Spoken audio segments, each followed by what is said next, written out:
Welcome students. तो मैं आपको ज्योमेट्री यहाँ पे स्टार्ट करवाने जा रहा हूँ। ज्योमेट्री यानी कि ज्यामिति। सबसे पहले इसका सिंपल बेसिक देखेंगे अपने। सबसे पहले जो लाइन है, और इस वीडियो में मैं आपको लाइन और कोण दो ही चीजों की क्या है डेफिनेशन करवाऊंगा यहाँ पे। सबसे पहले देखिए, बोरिंग जरूर लगेगा आपको थोड़ा बहुत कि ये डेफिनेशंस का क्या रोल है, पर जब तक आप इसको कंसेप्ट से गहराई से अच्छे से नहीं समझ लोगे, पूरी फीलिंग के साथ समझो कोई भी चीज को, तब तक आपको कंसेप्ट अच्छे से क्लियर नहीं होगा। तो ज्यामिति में देखिए, लाइन सबसे पहले क्या होती है, एक तल पर खींची गई दो या दो से अधिक बिंदु। नोट करने वाली बात क्या है, संरेख अथवा असंरेख, यानी कि संरेख हो, लीनियर एक लाइन में हो, भले ही ना हो, कोई मिलाने वाली आकृति को रेखा कहते हैं। इसकी कोई भी मोटाई नहीं होती। देखिए ये जो दो पॉइंट है, ये तो क्या है, संरेख है, एक लाइन पर है, बिल्कुल सीधी रेखा पर है। और ये अगर देखें तो सीधी नहीं है, आप इनको कैसे भी मिला दीजिए, ऐसे मिला दीजिए, कैसे भी मिला दीजिए, ये क्या हो जाएगी, एक लाइन हो जाएगी। किसी भी तरीके से जिसकी कुछ लेंथ हो, वो एक लाइन है। ठीक है, नेक्स्ट देखिए, रेखा है वो दो प्रकार की होती है। पहला टाइप कौन सा है, स्ट्रेट लाइन यानी कि सीधी रेखा। इसमें नोट करने वाली बात यह है कि दो बिंदुओं के बीच की सबसे कम दूरी वाले पथ को यह प्रदर्शित करेगी। कौन करेगी, सरल रेखा जो है वो। किसी भी रेखा में दोनों ओर लगा तीर इस तथ्य को दर्शाता है कि उसकी लंबाई आगे तक निरंतर बढ़ती रहेगी। ये जो एरो है, इसका मतलब है इधर भी लंबाई बढ़ती है इसकी, और इधर भी बढ़ रही है। इसको अपने बाई डायरेक्शन बोल सकते हैं। सरल रेखा का मतलब ये नहीं है कि वो ऐसे सीधी ही होनी चाहिए, वो कैसे भी हो सकती है। ये भी एक क्या है, सरल रेखा है, ये वर्टिकल है। ठीक है, ये झुकी हुई यानी कि इंक्लाइंड है, ये हॉरिजॉन्टल है। बिल्कुल सीधी रेखा होनी चाहिए, यानी कि सबसे कम जो दूरी होगी वो एक स्ट्रेट लाइन के द्वारा ही दर्शाई जाएगी। नेक्स्ट देखिए, वक्र रेखा। वक्र रेखा यानी कि कर्व लाइन, वैसी रेखा जिसके पथ में क्या हो, विचलन हो, वक्र कहलाती है। तो ये देखिए कैसे चल रही है। ठीक है, जब बंदे ने दो घूट लगाए होते हैं तो वो घर, मान लीजिए ये घर पहुंचना है उसको, तो वो ऐसे बिल्कुल सीधे रास्ते तो आएगा नहीं। सीधे रास्ते कब आएगा, जब वो बिल्कुल ठीक है, यानी कि सरल रेखा में। जब उसने थोड़ी बोतल लगा ली है मान लीजिए, तो वो कैसे आएगा भाई, घर वो कैसे भी आ सकता है, तो इतना ट्रेवल करके आएगा। तो ये क्या हो जाएगी, वक्र रेखाएं हो जाएगी जिनके पथ में विचलन हो। नेक्स्ट है लाइन सेगमेंट, यानी कि रेखा की लंबाई को जब निश्चित किया जाए तो रेखा खंड कहलाता है। लाइन सेगमेंट का मतलब है रेखा खंड। यह एक बिंदु से दूसरी बिंदु पर समाप्त होती है। ये तो है एक लाइन, ये एक डायरेक्शन में जा रही है, ये यहां से स्टार्ट होती है भाई, ये चीज आपको ध्यान रखनी है। अब अगर अपने बात करें सी और डी, ये क्या है, मान लीजिए इसकी लंबाई 5 सेंटीमीटर है, तो ये एक रेखा का खंड है, इसकी लंबाई फिक्स है, इसको बढ़ाया नहीं जा सकता। नेक्स्ट देखिए, किरण। रे का मतलब क्या है, एक ही दिशा में गमन करती है। जो एक ही दिशा में आगे बढ़े उसको क्या बोल देंगे, अपने लाइन बोल देंगे भाई, सॉरी रे बोलेंगे, किरण बोलेंगे। इसके दूसरे छोर को प्रारंभिक बिंदु कहते हैं, यानी कि ए इसका क्या है, स्टार्टिंग पॉइंट है, इससे ये इधर इस दिशा में जा रही है। नेक्स्ट देखिए, समांतर रेखाएं यानी कि पैरेलल लाइंस, वे रेखाएं जिनके बीच की दूरी सदैव समान रहती है। समांतर रेखाएं आपस में कभी भी प्रतिच्छेद नहीं करती। चित्र में ए बी व सी डी समांतर रेखाएं हैं, और इसका जो सिंबल होता है वो क्या है, ये है। सदैव दूरी जो है वो एच समान रहती है। कैसे रहती है वो देखिए, समांतर लाइनें हैं ए और बी, जो अब आपको ये लाइन दिखाई दे रही है ए बी, और दूसरा कौन है, सी डी। तो ए बी और सी डी एक दूसरे के क्या है, समांतर है। क्यों है, क्योंकि इनके बीच की जो दूरी अगर अपने देखेंगे ये 5 है, तो ये यहां भी 5 होगी। आप कहीं भी इसको नाप लीजिए, ये 5 ही होगी। एग्जाम्पल क्या है, ट्रेन की जो पटरियां होती है वो, ये क्या कहेगी भाई, पैरेलल लाइन का सीधा सा कंसेप्ट है भाई, जिंदगी भर चलना साथ में है पर मिलेंगे कभी नहीं, ये पैरेलल लाइंस होती है। सिंपल सी बात है। ठीक है, दूरी हमेशा मेंटेन रहेगी पर चलेगी साथ साथ। अगला देखिए, ये क्या है, तिर्यक रेखाएं। तिर्यक रेखाएं का मतलब है जब दो रेखाएं ये इनको काट रही है, समांतर लाइनों को काट रही है, तो ये तिर्यक रेखाएं हैं। L1, L2 और L3 है, यानी कि ये जो लाइनें ये एक दूसरे के समांतर है, इनको दो लाइनें ए बी और सी डी काट रही है। तिर्यक यानी कि तिरछी लाइनें। ठीक है, इंक्लाइन लाइनें हैं ये, और ये आगे जाकर कहीं ना कहीं मिलती जरूर है, क्योंकि देखिए ये 5 सेंटीमीटर है, ये 6 है, ये 7 है, तो दूरी कम होती जा रही है। तो श्योर सी बात है ये एक दूसरे को भी कभी ना कभी काटेगी। नेक्स्ट देखिए ये क्या है, ये प्रतिच्छेदी लाइनें हैं, प्रतिच्छेदी लाइनें। तो तिर्यक लाइन और प्रतिच्छेदी लाइन में अंतर क्या है? तिर्यक लाइन तो वो है जो अन्य समांतर लाइनों को काट रही है। प्रतिच्छेदी लाइन कौन सी होंगी? प्रतिच्छेदी का मतलब ये दो लाइनों के बीच की बात है। ए बी लाइन और सी डी लाइन एक दूसरे, ये क्या है? प्रतिच्छेदी लाइन है। क्यों? क्योंकि ये एक दूसरे को ओ पॉइंट पर काट रही है, या ऐसा बोल सकते हैं ये एक ही बिंदु से निकलती हुई रेखाएं हैं, इनको प्रतिच्छेदी लाइन बोल सकते हैं। अगर यही लाइन दोनों 90 डिग्री के कोण पर काटे तो इसको क्या बोलेंगे भाई? इसको लंब बोला जाता है, परपेंडिकुलर बोला जाता है। जब ए बी लाइन है वो सी डी पर कितना कोण बना रही है? 90 डिग्री का कोण बना रही है, और 90 डिग्री के कोण को इस तरह से शो किया जाता है, ये 90 डिग्री का एंगल है। नेक्स्ट देखिए संगामी रेखाएं या कॉनकरेंट लाइंस, नाम से ही पता चल रहा है दो या दो से अधिक रेखाएं एक ही बिंदु से होकर निकलती है तो सहगामी रेखाएं कहलाती है। तो यहां से ये सारी रेखाएं हैं अलग अलग अपनी अपनी दिशा में जा रही है, एक ही बिंदु से निकल रही है।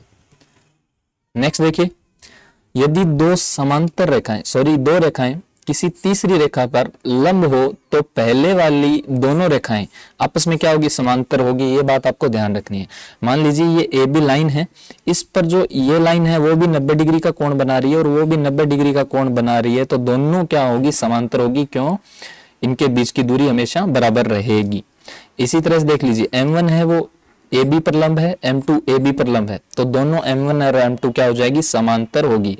अगर मान लीजिए ये लाइन है, अगर ये लाइन यहाँ पर 45 डिग्री का कोण बना रही है, दूसरी लाइन है वो भी 45 डिग्री का कोण बना रही है, तो ये बीच छोर से ये जो ए लाइन है और ये बी लाइन है, ये दोनों भी क्या होगी?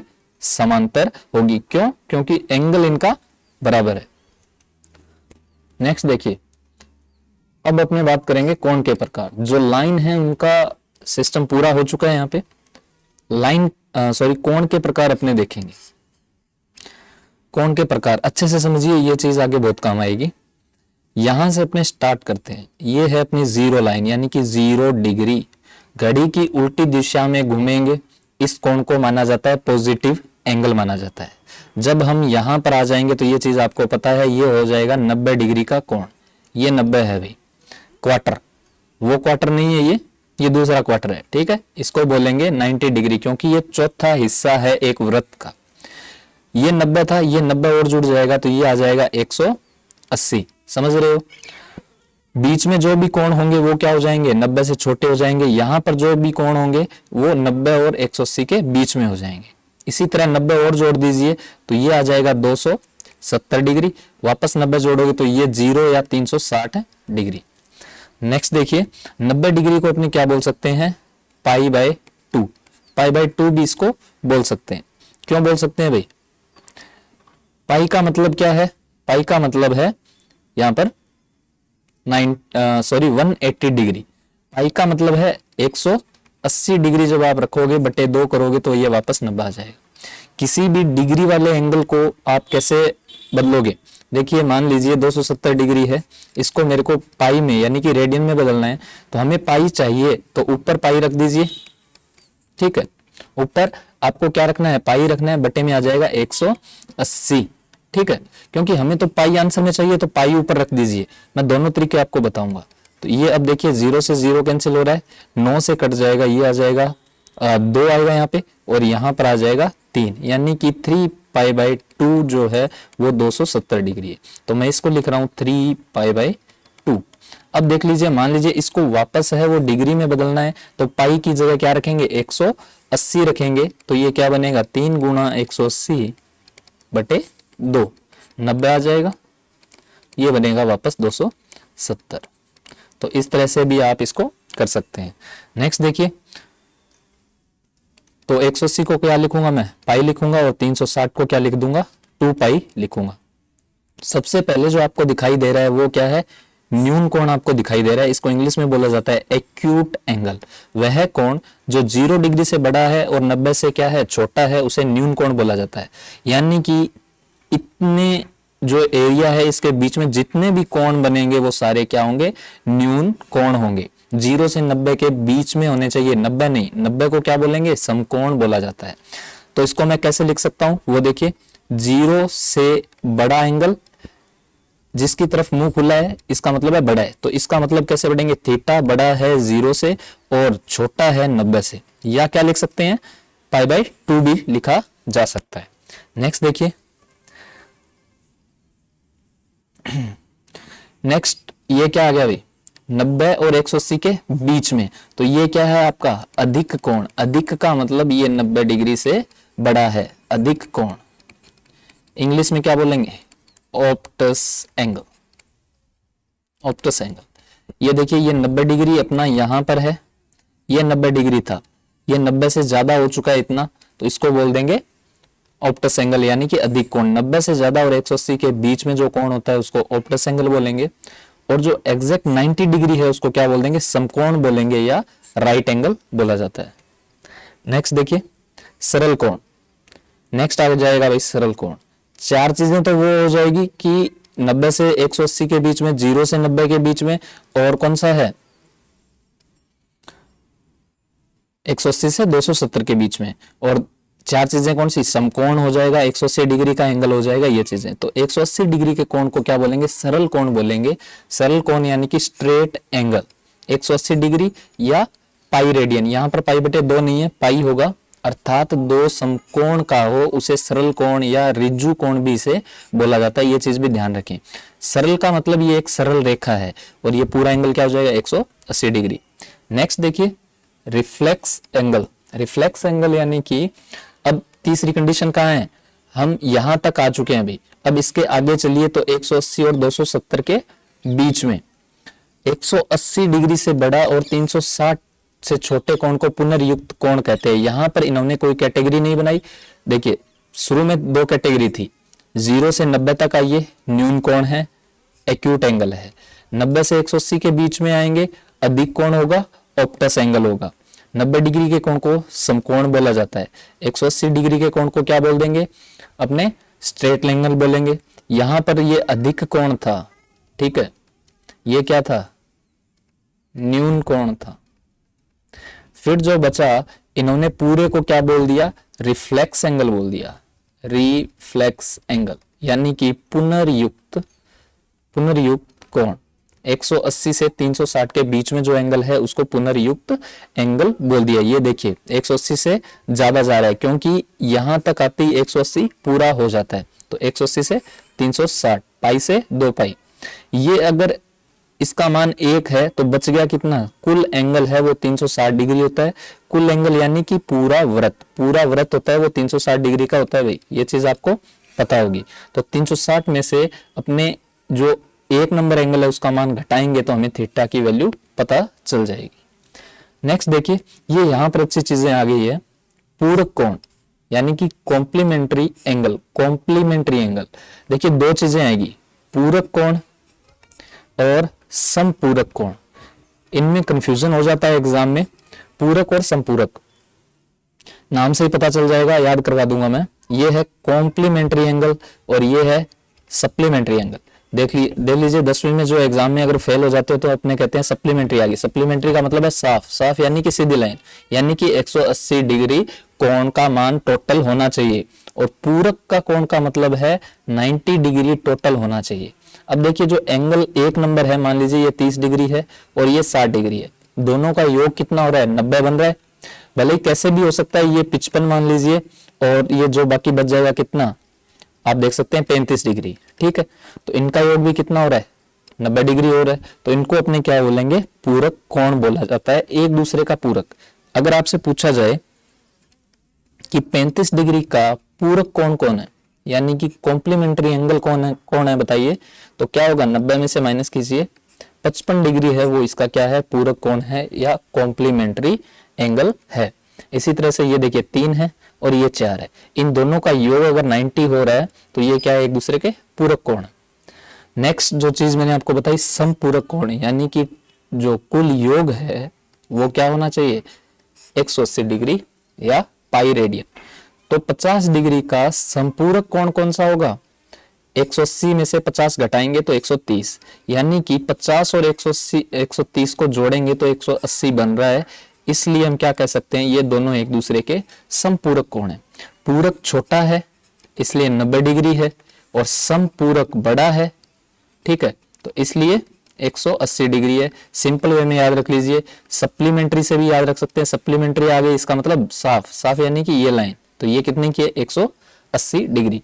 तो अब ये मान लीजिए 130 डिग्री है और ये क्या है 50 है, ठीक है, तो ये दोनों क्या हो जाएंगे भाई, टोटल 180 बन रहा है, तो सप्लीमेंट्री एंगल।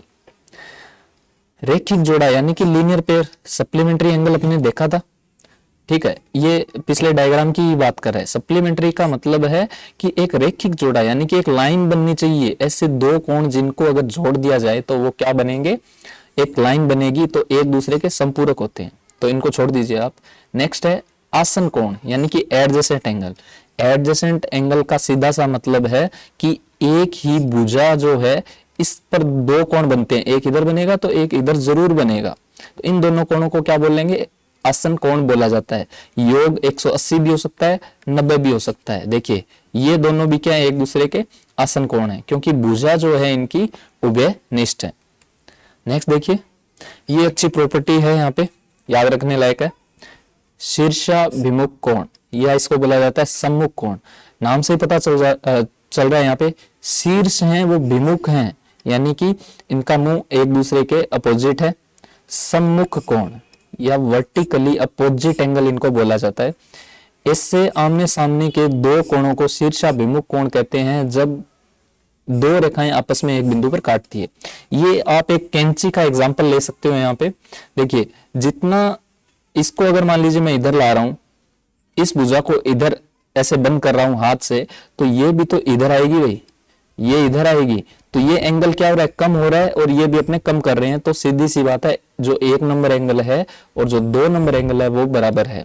इन्हीं को क्या बोला जाता है, शीर्षाभिमुख कोण बोला जाता है। तो ये देखिए, तो ये कोण और ये कोण आपस में बराबर होगा, ये कोण और ये कोण आपस में बराबर होगा।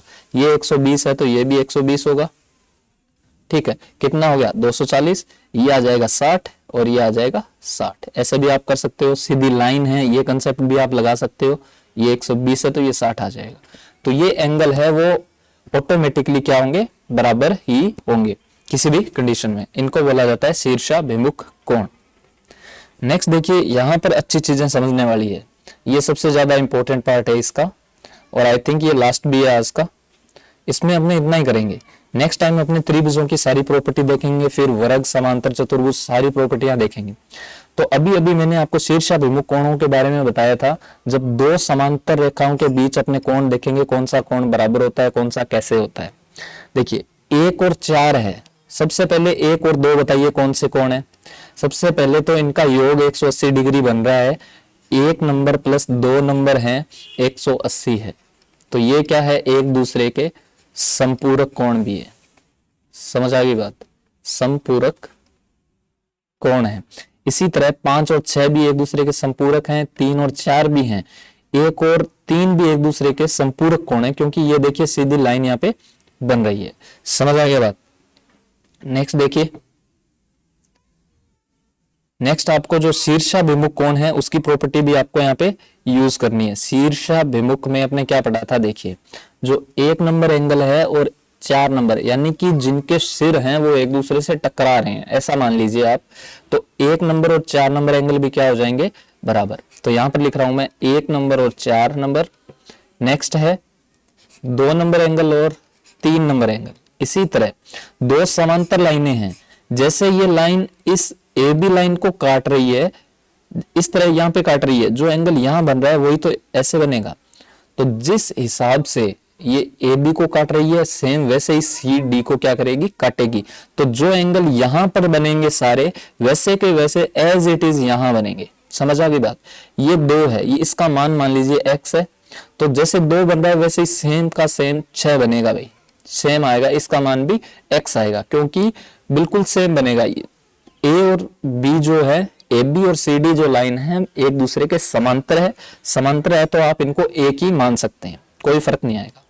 अब जब 2 है वो x है, तो 3 नंबर भी क्या हो जाएगा, x हो जाएगा। क्यों हो जाएगा, क्योंकि शीर्षाभिमुख कोण है। ये बात समझ आ गई। नेक्स्ट देखिए, जब 6x है तो 7 नंबर एंगल भी x होगा। क्यों होगा, क्योंकि ये भी शीर्षाभिमुख कोण है। ये बात समझ आ गई आपको। अब देखिए हमने तो ये चीजें देखी है। नेक्स्ट है 6 और 7 नंबर, इसी तरह 5 और 8 नंबर, ये क्या है, शीर्षाभिमुख कोण है। ये है शीर्षाभिमुख कोण। नेक्स्ट देखिए 3 नंबर जो एंगल है वो भी x हमें मिल रहा है और 6 नंबर भी x मिल रहा है, यानी कि इनमें कोई तो रिलेशन होगा। जब भी आपको आकृति में ऐसे z बने, यानी कि दो समांतर लाइनों को इस तरह कोई काट रहा है, तो ये एंगल और ये एंगल हमेशा बराबर होता है भाई। आप करके भी देख सकते हैं इसको, ठीक है, करके भी देख सकते हैं। कोई एग्जाम्पल मान लीजिए, जैसे कि ये है 60 डिग्री है, तो ये भी हो जाएगा 60 डिग्री। ये 60 है तो ये कितना हो जाएगा, ये हो जाएगा 180 में से घटा दीजिए 120 डिग्री हो जाएगा भाई। ये 120 है, ये 60 आ गया। अब जैसे 2 बन रहा है वैसे ये भी बनेगा, ये भी 60 आ जाएगा। अब एक कंडीशन और हमें मिल रही है कि जो 4 और 6 है वो आपस में क्या हो जाएगा, इनका योग 180 डिग्री होता है। तो ये चीज भी हमें याद रखनी है। 4 अंतः कोण, इनको बोला जाता है अंतः कोण। तो अंतः कोणों का योग है वो क्या होता है भाई, 180 डिग्री। 4 और 6 का योग 180 है। अब ये 6 नंबर एंगल 60 है तो ये बच कितना जाएगा, क्योंकि ये सीधी लाइन बन रही है, ये भी 120 बनेगा। तो अंतः एंगल 4 और 6 है, बाह्य एंगल हो जाएगा 2 हो जाएगा और 8 हो जाएगा। इनका योग भी आप देख सकते हो 180 ही बन रहा है। तो अंतः कोण और बाह्य कोण, इन दोनों का योग क्या हो जाएगा, 180 डिग्री होता है। नेक्स्ट देखिए ये 120 आ गया तो ये भी 120 है। तो इस तरह से ये चीजें यहां पर सॉल्व होगी। नेक्स्ट देखिए, तो मैंने आपको बताया कि ये अगर x है, ये अगर x है यहां पे। नेक्स्ट देखिए,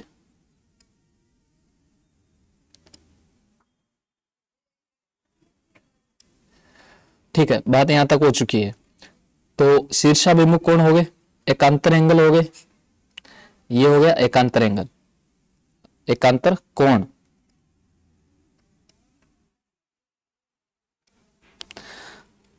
एक और 4 है, ये सारे शीर्षाभिमुख कोण है।